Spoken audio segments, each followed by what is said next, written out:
আমাদের দেশে অতি আবেগী হুজুররা দিনরাত পরিশ্রম করে হাতে লাঠি নিয়ে হিন্দুদের মন্দিরগুলো পাহারা দিছে।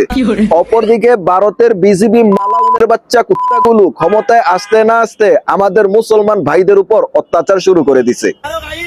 আমরা অশোকনগরে পাড়ায় পাড়ায় মোড়ে মোড়ে সব মন্দির করা শুরু করে দিয়েছি।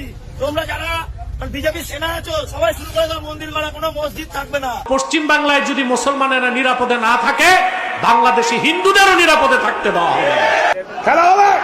ভারতে আমাদের মুসলমান ভাইদের উপর এত অত্যাচার হচ্ছে, নির্যাতন হচ্ছে, জুলুম হচ্ছে, কিন্তু আমাদের দেশের সরকার দলের পক্ষ থেকে এখনো এটার কোনো প্রতিবাদ জানানো হয়নি কেন? এটা একটা সুন্দর প্রশ্ন, আপনার আসলে খুব টেকনিক্যাল প্রশ্ন।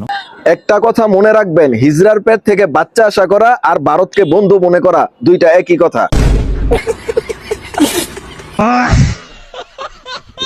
হিজড়া যেমন কোনোদিন মা হতে পারবে না, ঠিক তেমনি ভাবে ভারতও কোনোদিন বাংলাদেশের বন্ধু হতে পারে না।